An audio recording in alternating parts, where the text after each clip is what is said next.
Yes, we're looking at taxes of slightly over 1.7 billion shillings. Just take us through how is Treasury going to raise this money? Obviously, 1.7 B in tax revenues is huge. It's enormous growth from where we were last year. But then again, you need to bear in mind the KRA have, in the recent past, fully implemented the iTax system. And the focus now is to enhance, tax collection, tax compliance from very many taxpayers who don't, meet their tax requirements. I do not think that this growth is going to be financed through economic activity because, for various reasons, we do not think that the economy is going to grow at a rate that would rapidly increase the tax collections. So it's going to be through enforcement, through widening the tax bracket, and potentially, I think, indirect taxes, VAT, excise taxes. This is where the government is likely to raise these funds. So it's going to be through targeted measures, I would expect, by the Kenya Revenue Authority to enhance compliance. You mentioned about the economy, and we are in a catch-22 because this year is actually an election year. And is your predictions on the economic growth subjected to that, or you just foresee that KRA might not just meet this through economic activity? I think there are many variables to why I think the economy is not going to be performing as good as I would have wished. One, remember we are going through a famine, and there, whether people have already indicated there is likely to be drought. The long rains are going to fail.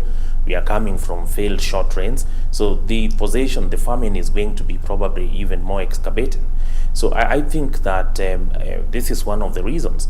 It's no doubt that every 5 years when we go through an election, investors' economic activity slow down. It's evident in the past that that has been the case, and I don't think that it's going to be different this time around. Therefore, this is the election definitely will have a huge impact on the performance of the economy. Remember also there are external factors. The coming to office of Donald Trump has created a lot of uncertainty. The reaction of China to economic policies that Donald Trump is putting in place is yet to be felt. Remember, we have just not smartened out of the Brexit effects. The Brexit has already hit the Kenyan exporter of flour to Europe in a big way by the euro depreciating in a very big way. So to a large extent, I think there are many factors that affect the economy, and realistically, I think it's not going to do well. Do you think a Kenyan is overly taxed? Well, I don't think so. Reason is because take a tour of the rest of East Africa. VAT rate is 18%. In Kenya is 16%. Income tax, pay as you earn for employment income, in Kenya is 30%. In South Africa, for example, is 40%. If you go to countries like Sweden, countries like France, you have the super rich tax on employment, people earning huge salaries up to even 65-70%. Go to economies like New Zealand. They have a very broad-based VAT system that virtually taxes everything.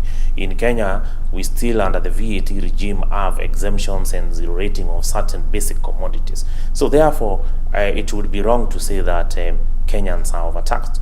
I think the focus should shift to how the taxes are, utilized, how they are put to use. Are we getting value for the taxes that are collected? When we talk of the big infrastructure projects, are we getting value for them? Are they overpriced? When you talk about borrowing, external borrowing, are we borrowing at exorbitant rates? Is the country in a situation that they can pay these loans without stretching? So I think, to me, the focus ought to shift to consumption, to utilization of this expenditure by both the national governments and the county governments. There's a lot of wastage. The labor force in government, there's a lot of wastage. There's a lot of duplication of roles within government, both county governments and national governments. So I think that we are not overtaxed, but we are not putting the tax we collect to the right use. To an investor looking at this interview, for them, what they'll actually look at is, looking at the tax regime in a country, and for that will really mean whether or not they can invest or not to invest. What do you think will be the incentive to actually come and invest, especially when you say that perhaps we are not overly taxed and perhaps the government can look into other consumer-led taxes? Yeah, generally, I think Kenya has got a very solid tax regime. It's been in place for a very long time, and I think there's no comparison with the Kenyan tax regime with the rest of East African region, including even comparison to countries like South Africa, Ethiopia, Egypt, and Nigeria. Those are big economies, but I think the Kenyan tax regime is very solid. It got a lot. There are a lot of incentives. There are a lot of incentives for people bringing their money in the country, but there are few areas that need to be addressed, and one of them is the area of taxing, foreign capital. For example, we're talking of taxes like thin capitalization, issues to do with deemed interests. These are really taxes that are disincentive in themselves to foreign investors who are looking to put in money. This tax is really to simplify what I'm saying when I talk about thin capitalization and all that. In summary, what it means is that you are being taxed as a foreign investor for giving loans to your local subsidiary. It shouldn't be the case. It should be the other way, to encourage them to put in money. So there are a few areas of tweaking here and there, but generally I think the overall tax structure in Kenya is solid. It has evolved and developed over time, but there are a few areas that need to be addressed. Right, and the question has been looking at progressive taxes versus punitive taxes. I think if you're sitting and well informed through, the ISPAC, that's a Chartered Professional Accountancy of Kenya, if you're sitting there and you're looking at Treasury and advising Treasury, I don't know what are some of the areas you'd look at for them to actually get their money and ensure that it's actually progressive for business as opposed for it to being punitive for business. Laban, you see, for a very long time, we have voiced the concern that the Kenyan economy is to a large extent, comprising of people in the informal sector, the Juakari sector, the small businesses. These people are earning some level of income, and they are not participating to the national kit in terms of taxes. It's people only in formal employment and people who have got structured businesses by way of registered companies that are cushioning, the bigger part of the burden. And I think the only way at the moment, administratively, without grounding, or without making it very expensive administratively, is actually to shift the focus now to indirect taxes. I think indirect taxes for an economy where Kenya is the way to go. Perhaps it is time to, for the first time, think about rationalizing the Kenyan VAT rate to where the rest of East Africa is, from 16% to 18%. And eventually, what the Kenya Revenue Authority and Treasury needs to do is to put in place short-term measures that will ensure every person, every potential taxpayer is recruited to the tax net. I think it is time to give a blanket tax amnesty for local earned income, for foreign earned income. It is now time to do the same, and it worked very well in 2003, 2004. It is almost 13 years now, or thereabout. It is high time to give a blanket tax amnesty that will help the government to recruit to the tax net people who are sitting out there and not paying taxes. Michael, let me benefit from just free tax consultancy advice from you. The sectors, what particular sectors do you think perhaps the government should cash into as they look to raise this 1.7 billion shillings? Well, there are certain sectors that obviously are perennial and non-compliant, and I would think agriculture comes top of it.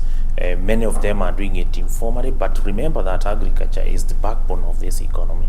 If many people in agriculture are not paying taxes, it means then we are losing out the traders, the small traders, the normal shops, the normal mama boga. And I'm not talking typically of the mama boga in the street. I'm talking of someone with a shop somewhere who is earning meaningful income. Someone who is making supplies, say to a village school, they are making supply of cereals and that kind of thing. These people are in gainful employment. They are making income that should be taxed. So ideally, when we talk about sectors that have been left out, is largely people who are in what you may want to call the informal sector. They are not in the render of the KRA. It would be very expensive for KRA to employ people to go and scout over those people to pay taxes. And that is why I said by focusing more on indirect taxes, those people would naturally be forced to pay because everybody consumes anyway.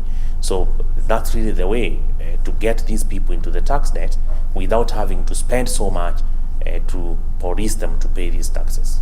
To a businessman, how would you advise them to ensure that they actually not evade paying of taxes, but also avoid paying of taxes, of course, for the benefit of the businesses? For many business people, I think what is lacking is education on tax matters. For the very small players, what I would say to them is that the Kenya Revenue Authority, through their outreach department, are doing a lot of training, tax training, free of charge to small taxpayers to enable them, to build capacity in terms of letting them know or informing them of their obligations and how to compute and remit taxes. But I think the most important thing is the regime of the turnover tax. This is for the really small payers. For example, anybody who is in the business of rental business, is a straight 10% on the gross receipts that you get every quarter. You make a simple computation and pay to the Kenya Revenue Authority through the iTax system. And there is support system through all the banks. All the banks are now on the iTax platform. So you just walk to your local bank and you can also pay through M-Pesa. So I think it's a question of really getting the knowledge.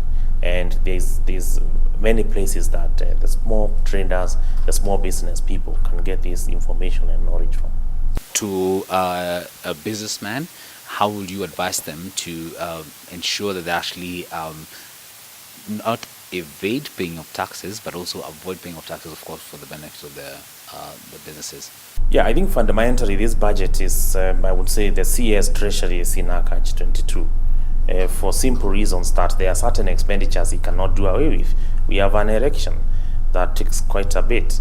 We have the standard gauge rail being operative, starting to operate from June. It's got to finance the recurring expenditure, employees, maintenance costs, and there are certain also loans, syndicated loans and the Euro bonds that will be falling short in a few months to come. So it's got to raise the money. I think he's really in a catch-22 situation. Is in a situation where this budget is not necessarily informed by the simple desire to have it big, but there is real need to finance certain infrastructural projects. Remember the RAPSET project is happening, the Lamu Port is happening, and all Vision 2030 flagship projects, if at all we are going to achieve that dream, require to be financed. We are almost in the home stretch leg at the moment, and therefore I think it is not too ambitious. The 2.1 trillion budget is not necessarily too ambitious. I think it is supported by a need to finance the projects, and therefore the big question will be, where to raise the money from. But as budgeted, I think it is necessary. Komburugu, thank you so much for speaking with us. Very well. And that has been Mike Komburugu, who's a tax partner at PKF East Africa. Let's delve in deeper into the budget 2017-2018, and particularly on the tax issues and seeing how the government will raise this money. Of course, the budget totaling in excess of 2.1 trillion shillings.